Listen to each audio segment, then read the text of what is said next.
బలవంతుడా జయశీలుడా మృత్యుంజయుడా నా జీవనదాత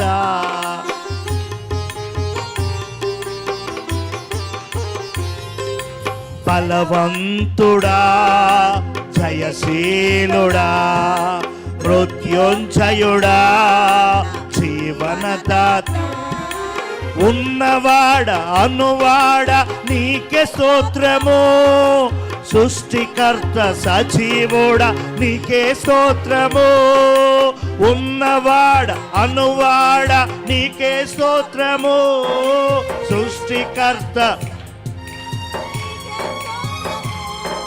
స్తుతి చేయుట నాకు ఎంతో శోభస్కరము స్తుతి చేయుట నాకెంతో స్తుతి చేయుట నాకెంతో అయ్యా స్తుతి చేయుట నాకెంతో స్తుతి స్తుతి స్తుతి స్తుతి ఆరాధన హల్లెలూయా హల్లెలూయా స్తుతి స్తుతి ఆమేన్ మరలా స్తుతి స్తుతి స్తుతి స్తుతి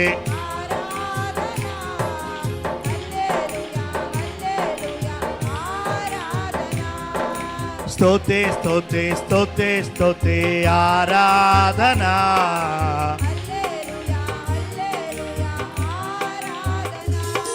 ఆరాధన ఆరాధన ఆరాధన ఆరాధన ఆరాధన ఆరాధన ఆరాధన మరలా ఆరాధన ఆరాధన ఆరాధన చేతును అన్ని వేళలా ఆత్మతో సత్యముతో ఆరాధింతును నేను ఆరాధన గ్లోరీ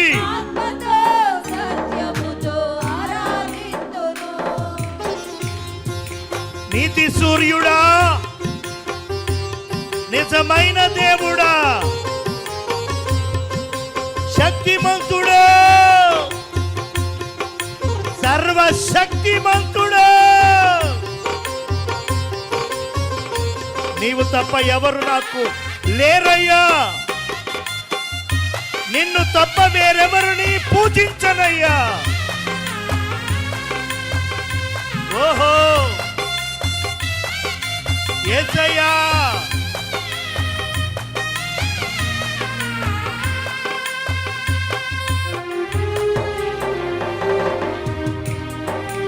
ఆమేన్ ఆమేన్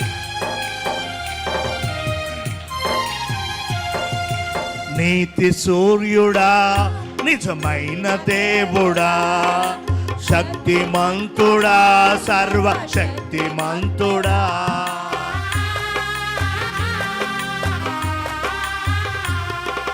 నీతి సూర్యుడా నిజమైన దేవుడా శక్తిమంతుడా సర్వ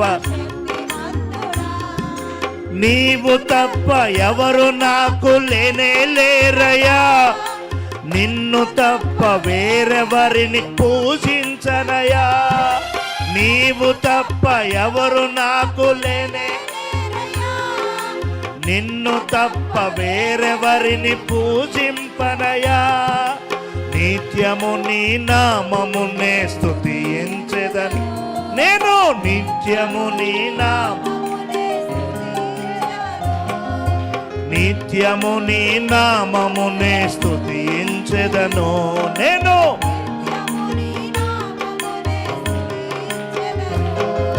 స్తుతి స్తుతి స్తుతి స్తుతి ఓహో ఆమేన్ ఆమేన్ స్తుతి స్తుతి స్తుతి స్తుతి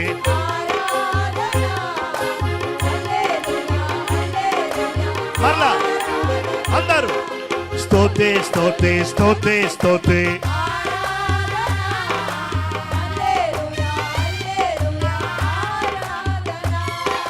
స్తుతి స్తుతి స్తుతి స్తుతి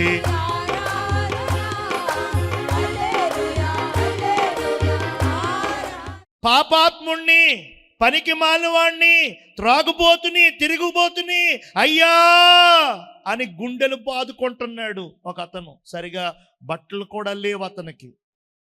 అతను అందరూ సొంకరి అంటున్నారు. గుడి మీద ఉన్న సిలువను చూస్తా కూడా భయం వేసేసి తల కింద కట్టుకున్నాడంట. పాపినైనా నన్ను క్షమించయ్యా, పాపినైనా నన్ను క్షమించయ్యా, పాపినైనా నన్ను క్షమించయ్యా అంటున్నాడంట.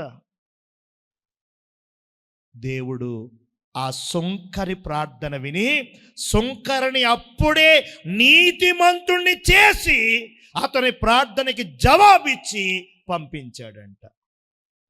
అతను వచ్చాడు, పాపం అన్నీ తెచ్చాడు, అన్నీ ఇచ్చాడు, నిలబడ్డాడు, 2 గంటలు ప్రార్థన చేశాడు. కానీ ఒక్క రిప్లై ఇవ్వకుండా ఎలా వచ్చాడో అలాగే వెళ్ళిపోయేలాగా దేవుడు వదిలేశాడు.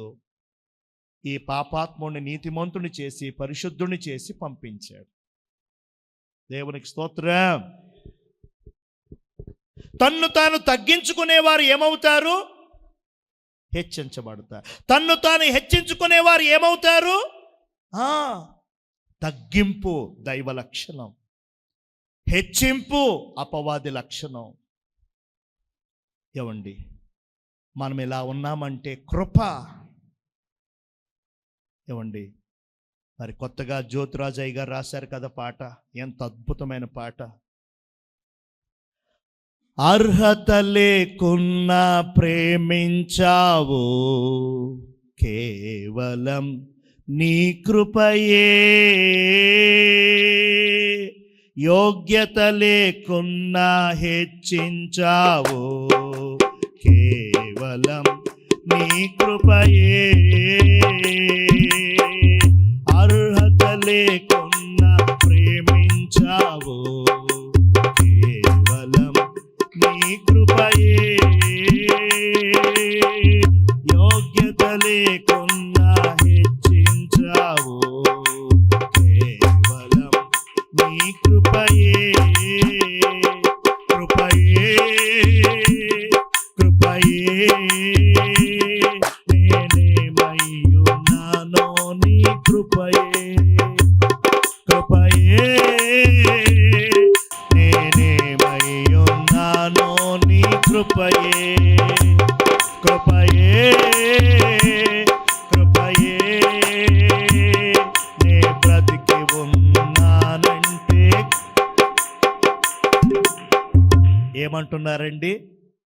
కృపయే కృపయే నేనేమై ఉన్నానో నీ కృప. కృపయే కృపయే నే బ్రతికి ఉన్నాను అంటే కృప. నీ బంగారం కాదమ్ము, నీ రత్నాలు కాదు, మణి మాణిక్యాలు వజ్రాలు కాదు. మనం ఉన్నామంటే ఆయన కృప, మనం బ్రతుకుతున్నామంటే ఆయన కృప, 2 పూట్ల మనం తినుచున్నామంటే కృప, మనం క్షేమంగా వెళ్ళి లాభంగా వస్తున్నాము అనంటే కృప. యేసయ్య కృప, యేసయ్య కృప. కృపనిచ్చే దేవుణ్ణి బట్టి మనం ఎప్పుడు సంతోషించాలి తప్ప, కృప అనుగ్రహించుచున్న దేవుని కొరకై మనం ఎల్లప్పుడూ కూడా ఎదురు చూడాలి తప్ప, నా బలం, నా బలగం, నా ధనం, నా అది, నా ఇది అనుకున్నామంటే ఆ పరిశీలనగా అయిపోద్ది మన పరిస్థితి. ఏమండి, డబ్బులు పోయే శని పట్టి అంటారు కదా. నీ సమయం అంతా వృధా, నీ కానుకలన్నీ వృధా, నీ ప్రయాస అంతా వృధా, అవన్నీ పోయాయి, శని వచ్చి పడుతుంది. అలా ఉండకూడదు. ఆత్మీయ గర్వంలోనికి మనం పోకూడదు. ఎంత ఎదిగినా మనం ఒదిగే ఉండాలి. ఏమండి, పెద్దలు అంటారు కదా, అన్నీ ఉన్న ఆకు అణిగి మనుగు ఉంటుందంట, ఏమీ లేని ఆకు ఎగిరెగిరి పడుతుందంట. ఎగిరెగిరి పడొద్దమ్మోయ్, అణిగి మణిగి ఉందా? మనం తగ్గించుకోవడం వల్ల, మనం వినయ విధేయతలు కలిగి ఉండడం వల్ల కొంతమంది ఏమండి మాట్లాడితే మాట్లాడవచ్చు. దేవునికి స్తోత్రం. చేతకానోడు అంటే అన్నివ్వండి, దద్దమ్మంటే అన్నివ్వండి, పెచ్చోడు అంటే అన్నివ్వండి, చేదస్తంగడు అంటే అన్నివ్వండి. అవన్నీ దేవుని కోసం మనం పడదాం. అంతేగాని ఆడంటమేంటి, ఆడు అనకుండా నేను ఉండాలి, లెవెల్ మెయింటైన్ చెయ్యాలి అనుకుంటే అసలుకే ముప్పొచ్చే.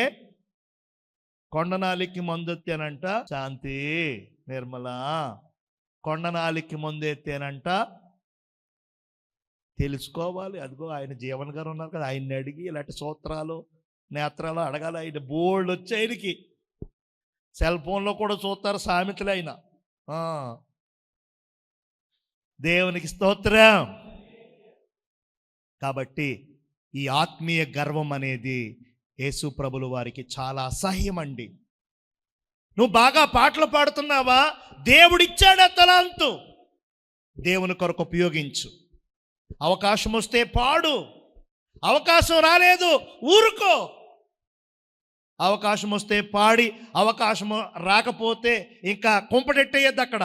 నాకివ్వలేదు, నాకివ్వలేదు, నాకివ్వలేదు, నాకివ్వలేదు. అసలు ఎలా పాడతారో చూస్తాను వాళ్ళని. వరం ఉంది, ఎందుకు కుంపటెట్టేయడానికి వరం, అంతేనా? తలాంతు ఉంది, ప్రార్థన బాగా చేస్తారండి, మైక ఇవ్వలేదని, ప్రార్థన చేయడానికి ఇవ్వలేదని ఇంకా ప్రార్థన చేసే వాళ్ళు అందరిని పుచ్చుకొల్పడమే. చెయ్యొద్దు, వచ్చే బయటకు వచ్చే, సాంబార్ ఎలా కాసారలేదు చూసొద్దాం రా. దేవునికి స్తోత్రం. ఏమండి, అవకాశం వస్తే వాడబడదాం, అవకాశం రాకపోతే దేవునికి స్తోత్రం. మనం కలిసి ఏక మనసుతో ఏకాత్మతో తగ్గించుకొని ముందుకు సాగుదాం. దేవునికి అసహ్యం కలగజేసే రెండవ పాపం ఏంటంటే ఆత్మీయ గర్వం. లోక గర్వం చెప్పట్లా, డబ్బులు పొలాలు బంగారాలు బట్టి ఆ గర్వం గురించి చెప్పట్లా. ఏమండి, ఆత్మీయ గర్వం దేవునికి చాలా అసహ్యమైన పాపం. మూడోది చూడండి, అపరిశుద్ధత. చెప్పండి చెప్పండి. మూడవది, దేవుడు చెప్పాడు, నేను పరిశుద్ధుడను గనక మీరును. చెప్పండి చెప్పండి. లేవీకాండంలో ఉంటుంది, తీయక్కర్లేదు కానీ, నేను పరిశుద్ధుడను గనక మీరును పరిశుద్ధులై ఉండండి. పరిశుద్ధతని దేవుడు ప్రేమిస్తున్నాడు, పరిశుద్ధతలో ఆయన వసించుచున్నాడు, పరిశుద్ధతనే ఆయన ధరించుకొని ఉన్నాడు. హల్లెలూయా. కాబట్టి మనం పరిశుద్ధతని ప్రేమించాలి, పరిశుద్ధతని కోరుకోవాలి, పరిశుద్ధతని ఆస్వాదించాలి, పరిశుద్ధత కోసం పడిగాపులు పడాలి, పరిశుద్ధత కోసం ప్రయాసపడాలి. హల్లెలూయా. అపవిత్రతకి దూరంగా ఉండాలి, అపవిత్రత నుంచి బయటికి వైదొలగాలి. ఏమండి, యోసేపు అనే అతను ఫరో ఇంటిలో ఏమండి ప్రధానిగా ఉన్నాడు. అతని నమ్మకత్వాన్ని, నీతిని, పరిశుద్ధతని అన్నీ చూసి ఫరో మొత్తం టోటల్ ఇంటి బాధ్యతలన్నీ అప్పగించేశాడు. ఏదో అత్యవసర సమావేశం మీద చాలా దూరాత్రం వెళ్ళాడు. ఫరో భార్య ఎప్పటి నుంచో కన్నేసింది ఇతని మీద, నా భర్త లేడు, ఇదే మంచి సమయం, నాతో పాపం చేయి, నీకేం కావాలో అవి తీసుకో, నీకేం కావాలంటే ఇస్తాను, నువ్వేం కోరితవి చేస్తాను, నువ్వు నాకు కావాలి. మంచి సమయం, ఇలాంటి అవకాశం ఇంకోసారి రాదు. రాణి కోరుకుంటుంది. రాణిగారి గదికి, రాణిగారి కోటకి నరుడన్నవాడు వెళ్ళటానికి వీల్లేదు. అంత కట్టుదిట్టంగా ఉంటుంది ఆ ప్రాంతానికి వెళ్ళకుండా. రహస్య స్థావరం నుంచి రాజు మాత్రమే వెళ్తాడు. ఆ స్థావరాలన్నీ ఈయనకి తెలుసు, ఆ తాళాలన్నీ ఈయన దగ్గర ఉన్నాయి. ఎవరికి తెలియదండి ఆమెతో పాపం చేశాడన్న విషయం, ఎవరికి తెలియదు. అలాంటిది యజమానురాలే కోరుకుంటే మంచి అవకాశం ఇది. ఈ పని చేసి రాణిగారి చేత ఇంకా బోలెడు బహుమతులు పొందాలి అనుకోలేదండి. అతను అనుకోలేదు. ఆమె వేసినటువంటి ఆ వల, ఆ ఉచ్చికి చిక్కలేదండి. తప్పించుకున్నాడు. ఏమండి, తోసేశాడు, చేదరించుకున్నాడు, పారిపోయాడు అక్కడి నుంచి. దేవునికి స్తోత్రం. పారిపోవాలి. కొన్ని చోట్ల నుంచి మనం ఏం చేయాలి చెప్పండి. కొన్ని చోట్ల నుంచి ఏం చేయాలి? మనం పారిపోవాలి. హల్లెలూయా. ఆడేం చేస్తాడు, అదేం చేస్తుంది, ఆ దేవత ఏం చేస్తుంది, ఈ దెయ్యం ఏం చేస్తుంది అని మనం నిలబడకూడదు. అక్కడ మనకు అక్కడ పని లేదు. మనం అక్కడి నుంచి వైదొలిగిపోవాలి. మనం పారిపోవాలి అక్కడి నుంచి. అది అపవిత్రత, అది పాపం, అది చెడు అని తెలియగానే మనకు అక్కడ సంబంధం లేదు, బయటకు వచ్చేయాలి. అంతేగాని నేను ఎక్కడే ఉంటాను, నేను జీవం కలిగిన దేవుని బిడ్డని, నన్నేం చేస్తుంది, నన్నెవడేం చేస్తాడు అని ఇలాంటి పెద్ద పెద్ద డైలాగులు వేయకూడదు. అవి సినిమాల్లో వేసుకుంటారు వాళ్ళు. అది సినిమా కాబట్టి వేసుకుంటారు. ఇది లైఫ్ అమ్మ, ఇక్కడేం ఉడకదు. నన్నేం చేస్తుంది అనేలాగా నిన్ను ఎత్తేసి అవతల కొదేసేస్తుంది. హల్లెలూయా, హల్లెలూయా. పరిశుద్ధతను దేవుడు కోరుకుంటున్నాడు, అపరిశుద్ధతను దేవుడు అసహించుకుంటున్నాడు. ఇంకా ప్రార్థన చేస్తూనే ఉంటారు కొందరు, భక్తి చేస్తానే ఉంటారు కొందరు, పరిశుద్ధాత్మను పొందుకుంటానే ఉంటారు కొందరు. ఏమండి, ఆత్మానుసారంగా జీవిస్తున్నాము అంటూనే ఉంటారు కొందరు. ఓ పక్కన అపరిశుద్ధమైన పనులు, అపవిత్రమైన క్రియలు, చెడ్డ చూపులు, చెడ్డ చేష్టలు, హృదయమంతా కూడా చాలా. ఏమండి, ఎందుకవి, ఎందుకలా? కాబట్టి అపరిశుద్ధతని దేవుడు అసహించుకుంటున్నాడు. అపరిశుద్ధతను, అపవిత్రతని వదలి పవిత్రంగా జీవించాలని కోరుతున్నాడు. నువ్వు పరిశుద్ధంగా ఉండు, నీవు పరిశుద్ధంగా జీవించు అని దేవుడు కోరుతున్నాడు. దేవుడు చెప్పినట్లుగా మనం జీవించుదామా? దేవుడు వద్దన్నది మానేసి దేవుడు ఉండమన్నదిగా ఉందామా? అలా ఉంటే దేవుడికి మనం తెగ నచ్చుతాం. ఏమండి, హల్లెలూయా. అలా దానియేలు కానీ, షడ్రక్ మేషక్ అబేద్నెగోలు కానీ, యోసేపు కానీ, ఇంకా బైబిల్కి ఎంతమంది ఉన్నారు, అలా జీవించారు గనక దేవుడు వారి పక్షంగా అన్ని ఘనమైన కార్యాలు చేశాడు. అన్ని ఘనమైన కార్యాలు. అగ్నిలో పడేసినా సరే అగ్ని వారిని కాల్చలేకపోయింది. సింహాల బోరులో వేసిన సింహాలు అతన్ని ఏ హాని. ఎంత గొప్ప దేవుడు అండి ఆయన. అపరిశుద్ధతని అసహించుకుంటున్నాడు. అపరిశుద్ధతని విడిచిపెట్టి అపవిత్ర కార్యాలకి స్వస్తి చెప్పి దేవునికి అసహ్యమైన ఆ జీవితానికి దూరమై మనం ప్రత్యేకంగా ఉందాం. ఏమండి, తద్వారా దేవుని ఆశీర్వాదాలు మనం పొందుకుంటాం. నాలుగవదిగా అవిశ్వాసము. చెప్పండి. నాలుగవదిగా ప్రార్థన చేస్తూనే ఉంటాం, గుడికి వస్తానే ఉంటాం, అవి ఇవి ఇస్తూనే చేస్తూనే ఉంటాం, కానీ ఇంకా నోరు తెరిస్తే చాలు అపనమ్మకపు మాటలు, అవిశ్వాసపు పలుకులు. వస్తున్నాను గనమ్మా, అవుతాదో అవదో, చేస్తాడో చేయడో, ఇస్తాడో ఇవ్వడో, జరుగుద్దో జరగదో. ఇది 7వ వారం అమ్మా, 9వ వారం అమ్మా, ఏమో అమ్మా. వాక్యం ఏమని చెప్తుంది? నమ్ముట నీ వలనైతే నమ్మువానికి సమస్తము సాధ్యమే, అన్నీ అయిపోతాయి అని వాక్యం చెబుతుంది. నమ్మటం నీ వల్ల అవుతుందా?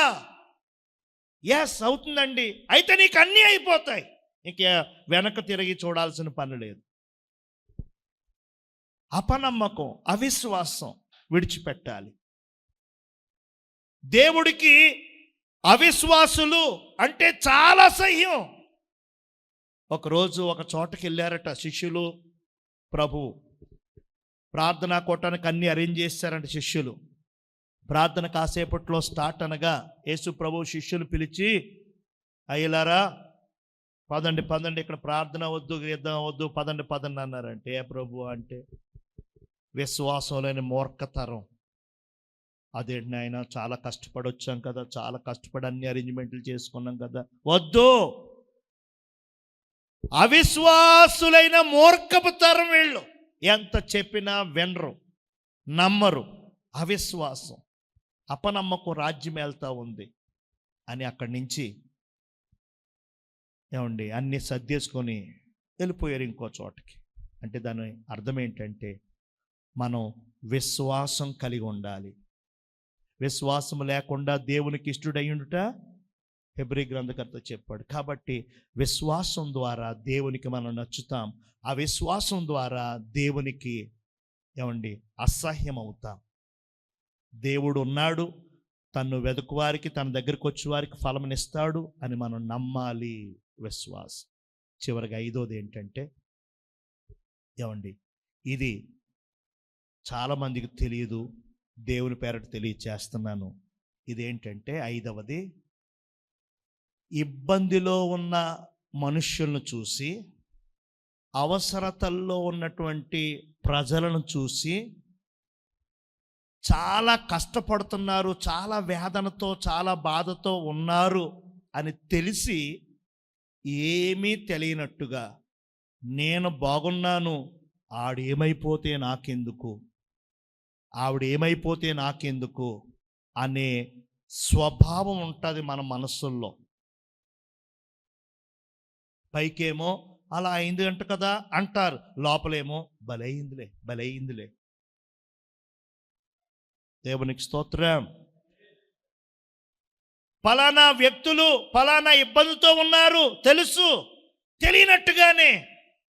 అంటే దీని అర్థం ఏంటంటే యేసు ప్రభు ఎవరంటే ఏమండి, భారం మోసుకొనుచున్న సమస్త జనులకి విశ్రాంతినివ్వాలని ఎదురు చూస్తున్నటువంటి గొప్ప దేవుడు. మరి ఆయన పిల్లలమైనటువంటి మనం అందరికీ కాదు, కనీసం నీ తోబుట్టువు, నీ అన్నగారు లేక నీ తమ్ముడు కష్టంలో ఉన్నాడంటే అసలు పలకరించలేని పరిస్థితి అండి. నేను డబ్బులు ఇమ్మని, లేకపోతే వడ్డీకి డబ్బులు ఇప్పించమని, లేకపోతే బట్టలు కొనమని, అది కాదు నేను చెప్పేది. అసలు పలకరింపులే లేవు. వాళ్ళ ఇంట్లో ఏదో చిన్న దుఃఖం ఏర్పడిందంటే కనీసం ఫోన్ చేసి ఎలా ఉన్నావక్క, ఎలా ఉన్నావు చెల్లి, ఎలా ఉన్నావన్నా లేవు. నీవు క్రైస్తవుడివి కదా, నువ్వు క్రైస్తవురాలివి కదా, ఎందుకంత రాతి హృదయం? మీ అమ్మగారి పట్ల ఎందుకంత కఠోరం? మీ నాన్నగారి పట్ల ఎందుకు ఆ వివక్ష? నిజమే, వారు దేవుళ్ళో లేరు, ఓకే, దేవుళ్ళో లేరు. మరి దేవుళ్ళు ఉన్న నీవు దేవుని పద్ధతిని ఏం పాటిస్తున్నావు? కాబట్టి నేను ముగిస్తున్నాను, రెఫరెన్స్లు ఏం చూపించట్లేదు. అవసరతలో ఉన్న నీ వాళ్ళని పట్టించుకొని పద్ధతి, అవసరములో, కష్టములో, వేదనలో, దెబ్బలతో, గాయాలతో ఉన్న వారిని నీవు నిర్లక్ష్య పెట్టే ధోరణి ఉంట చూశారు, దేవునికి అసహ్యం.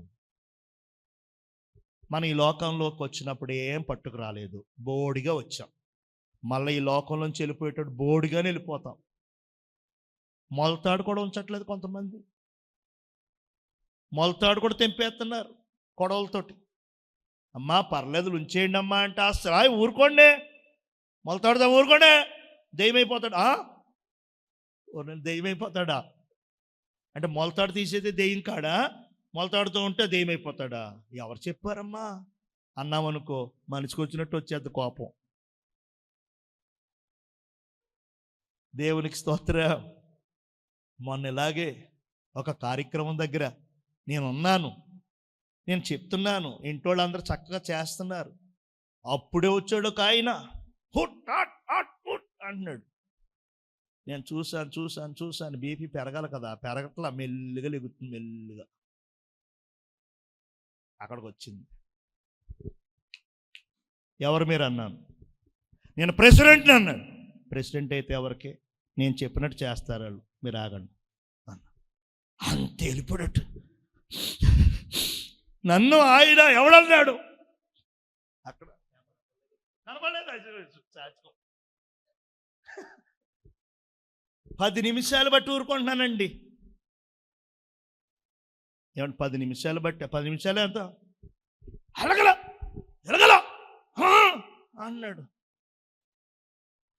రేజ్ అవ్వాలి కదా, వెంటనే రేజ్ అవ్వదు కదా. అయ్యింది. మీరెవరండి అన్న. ఏమవుతారు ఇక్కడ అన్న.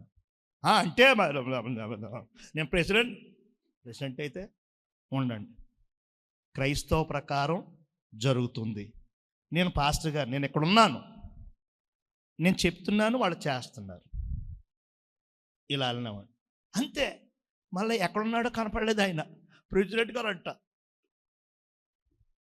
అంటే ఈయన అనుకుని ఉంటాడు, మా అన్నయ్య కోమ వచ్చేస్తుంది, ఏది వేసేస్తాడు, బాంబు వేసేస్తాడు అనుకున్నా.